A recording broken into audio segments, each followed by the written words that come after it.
हरे कृष्णा मित्रों, आपका एक बार पुनः स्वागत है। आज हम चर्चा करने जा रहे हैं साक्षात भगवान श्री कृष्ण और उनकी रानी और पटरानियों के बारे में। जैसा हम सब जने जानते हैं कि श्री कृष्ण भगवान की 16,108 रानियां और पटरानियां थी, जिनमें मुख्यतः 8 उनकी मुख्य रानियां, जिन्हें पटरानियां भी कहा जाता है, वो आती हैं। तो आज हम चर्चा करेंगे इन्हीं 8 मुख्य पटरानियों के बारे में। आपका एक बार पुनः स्वागत है इस YouTube चैनल जिसका नाम है स्पिरिचुअल्स बटरफ्लाई।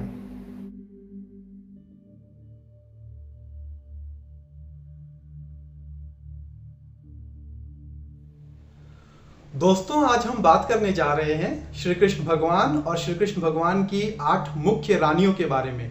जी हाँ, जो श्री कृष्ण भगवान की 8 मुख्य रानियां हैं उन्हें श्री कृष्ण भगवान की पटरानियां भी कहा जाता है। यानी 16,108 रानियों में मुख्य रानियां जो 8 हैं वही श्री कृष्ण भगवान की पटरानियां हैं। तो आइए आज हम इन्हीं 8 पटरानियों के बारे में चर्चा करते हैं।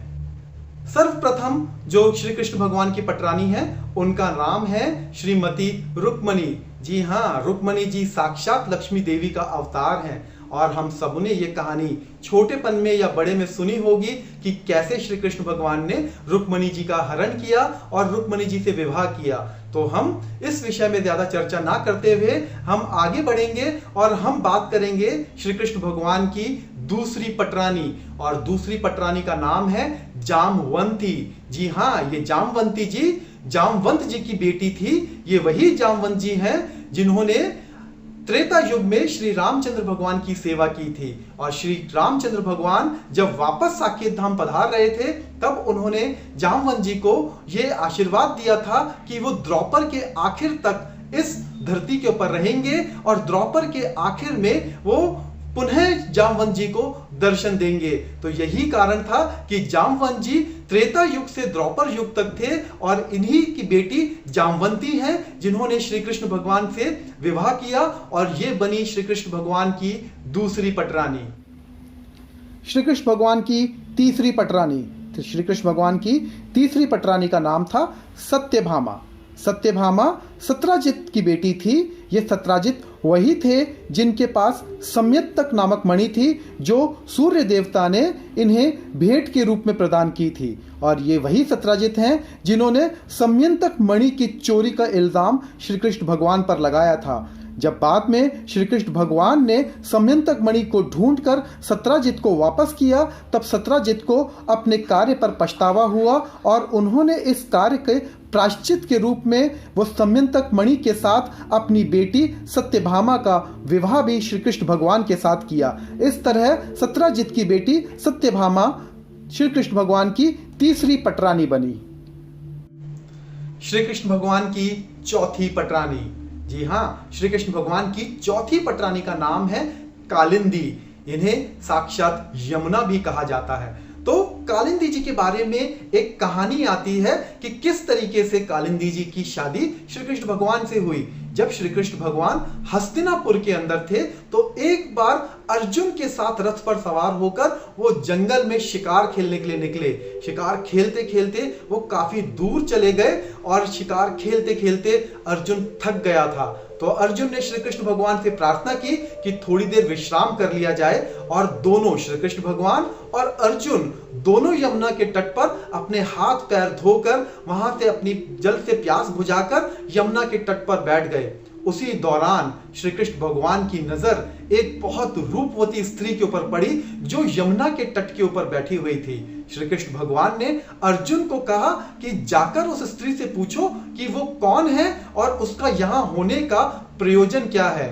आदेश पाकर अर्जुन उस नारी के पास गए और उनसे कहा कि हे रूपवती, तुम इतनी सुंदर स्त्री हो लेकिन इस सुनसान जगह पर, इस नदी के किनारे पर क्या कर रही हो? आखिर तुम्हारा प्रयोजन क्या है? इस तरह से पूछने पर कालिंदी ने अपना परिचय अर्जुन को देकर कहा कि मैं कालिंदी हूं और मैं साक्षात सूर्य देव की पुत्री हूं, और सूर्य देव ने मुझ पर कृपा करके इस यमुना नदी पर मुझे एक महल बनाकर दिया है जिसमें मैं वास करती हूं। लेकिन मैं इस यमुना के तट पर श्री कृष्ण भगवान को पति रूप में पाने के लिए तपस्या कर रही हूं और मेरी ये तपस्या तब तक चलती रहेगी जब तक मैं श्री कृष्ण भगवान को अपने पति के रूप में नहीं वर लेती। लेकिन कालिंदी ये भी जान गई थी कि वो अर्जुन है जो श्री कृष्ण भगवान के मित्र हैं। इसीलिए कालिंदी ने अर्जुन से प्रार्थना की कि तुम तो साक्षात कृष्ण के मित्र हो, तो क्या तुम जाकर श्री कृष्ण भगवान को मेरा यह संदेश दे सकते हो कि मैं उन्हें अपने पति के रूप में मन ही मन स्वीकार कर चुकी हूं, तो क्या वो मुझे वर कर अपने साथ अपनी पत्नी का दर्जा देंगे। जब अर्जुन ने यह बात श्री कृष्ण भगवान को कही तो श्री कृष्ण भगवान ने उसी समय कालिंदी को रथ पर बैठने का आदेश दिया और वो कालिंदी को लेकर पुनः हस्तिनापुर की ओर प्रस्थान कर गए, जहां पर कुछ समय रहने के पश्चात वो द्वारका गए, जहां पर धूमधाम से कालिंदी और श्री कृष्ण भगवान का विवाह संपन्न हुआ। श्री कृष्ण भगवान की पांचवी पटरानी, जी हां, श्री कृष्ण भगवान की पांचवी पटरानी का नाम था मित्रवृंदा। ये मित्रवृंदा अवंतीपुर एक जगह का नाम है जो आज के समय में उज्जैन के नाम से प्रसिद्ध है। जी हां, ये मित्रवृंदा अवंतीपुर की रानी थी। इस अवंतीपुर के दो राजा थे जिनका नाम था विंद और अनुविंद। ये दोनों राजा वास्तव में दुर्योधन के अधीन काम करते थे और इनकी बहन का नाम था मित्रवृंदा, जो बहुत सुंदर स्त्री थी और मन ही मन श्री कृष्ण भगवान से प्रेम करती थी और ये अभिलाषा रखती थी कि श्री कृष्ण भगवान को एक दिन वो अपने पति के रूप में पाए। जब श्री कृष्ण भगवान को यह बात पता चली तो श्री कृष्ण भगवान उनके स्वयंवर में हिस्सा लेने के लिए गए, क्योंकि विंद और अनिवुंद ने अपनी बहन का स्वयंवर रचा था। जब श्री कृष्ण भगवान को मित्रवृंदा के मनोभाव का पता चला तो वो बलपूर्वक समस्त राजाओं के सामने स्वयंवर से मित्रवृंदा को हर कर ले गए, यानी उनका हरण कर कर ले गए और द्वारका में जाकर मित्रवृंदा से भी शादी की। तो इस तरीके से मित्रवृंदा श्री कृष्ण भगवान की पांचवी मुख्य पटरानी बनी। श्री कृष्ण भगवान की छठी पटरानी, श्री कृष्ण भगवान की छठी पटरानी का नाम था सत्या। सत्या कौशल नरेश की पुत्री थी। कौशल नरेश जिनका नाम था नग्नजित। कौशल नरेश ने अपनी पुत्री के विवाह के लिए एक शर्त रखी थी। कौशल नरेश अपनी पुत्री के लिए योग्य वर ढूंढ रहे थे और इस शर्त के अनुसार कौशल नरेश के पास 7 बलशाली और साहसी बैल थे। कौशल नरेश ने शर्त यह रखी थी कि जो भी राजा, जो भी क्षत्रिय इन 7 बैलों पर विजय प्राप्त करेगा और इन्हें नथ देगा, यानी इनकी नकेल कस देगा, वो अपनी पुत्री सत्या का विवाह उसी राजा या उसी क्षत्रिय के साथ करेंगे।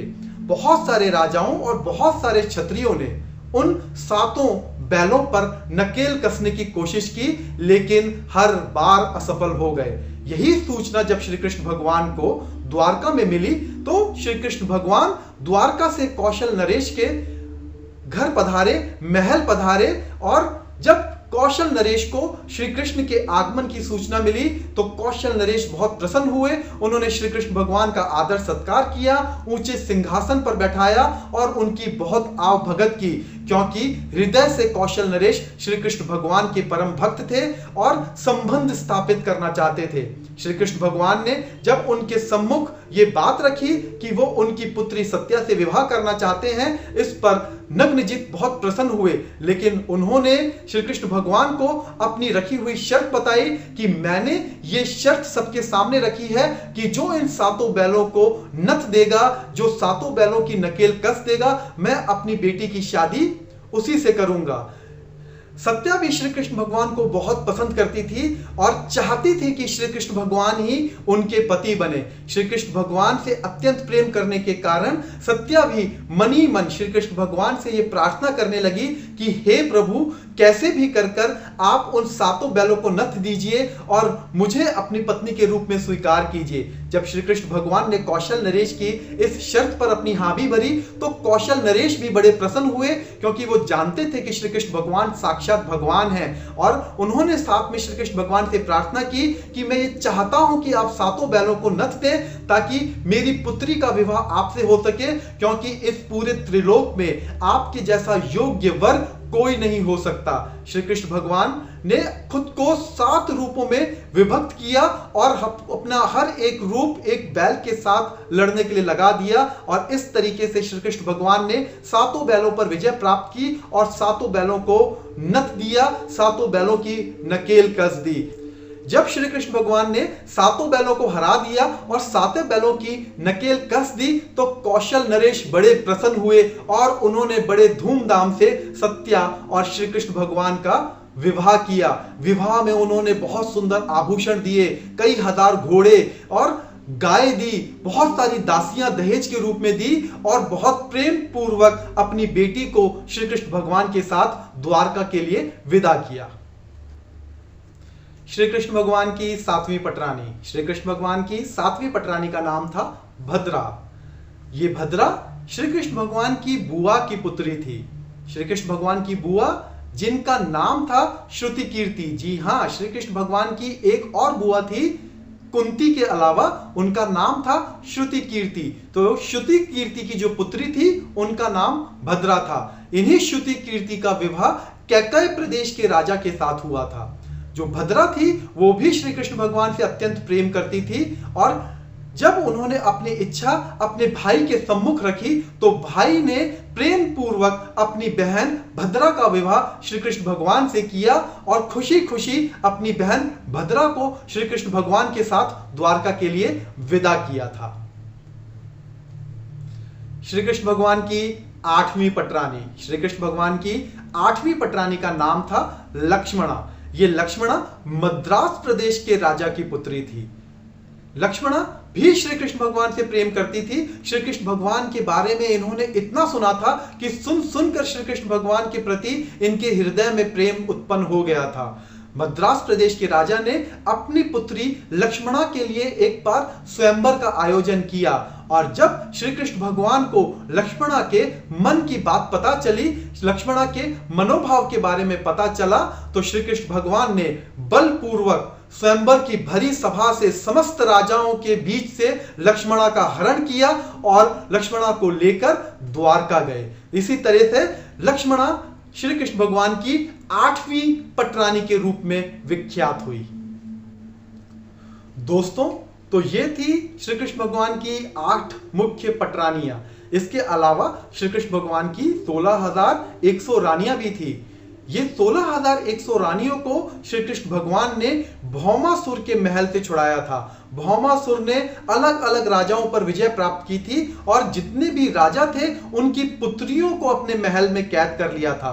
जब श्री कृष्ण भगवान ने भौमासुर पर विजय प्राप्त की तब उन्होंने इन 16,100 रानियों को छुड़ा दिया जो किसी न किसी राजा की पुत्रियां थी। लेकिन उन सारी की सारी पुत्रियों ने, उन सारी की सारी कन्याओं ने अपने महल, अपने पिता के पास, अपने राज्य में जाने से मना कर दिया और उन्होंने श्री कृष्ण भगवान से प्रार्थना की कि आपने हमें भौमासुर से मुक्ति दिलाई है तो हम आपके चरणों में रहकर आपकी सेवा करना चाहते हैं। और साथ में उन 16,100 जो कन्याएं थी उन्होंने ये इच्छा प्रकट की कि हम आपको अपने पति के रूप में स्वीकार कर चुके हैं, तो कृपया करके आप हमें अपनी पत्नियों के रूप में स्वीकार करके हमें कृतार्थ कीजिए। उन सब के अनुग्रह पे श्री कृष्ण भगवान ने उन सारी कन्याओं को अपनी पत्नी बनाना स्वीकार किया और सबको वो द्वारका लेकर आए। तो मित्रों, आज हमने बात की श्री कृष्ण भगवान की 8 मुख्य पटरानियों के बारे में और 16,100 रानियों के बारे में। तो इस तरह से कुल मिलाकर श्री कृष्ण भगवान के 16,108 विवाह हुए और हमें अब पता है कि श्री कृष्ण भगवान के मुख्य पटरानियों के नाम क्या थे।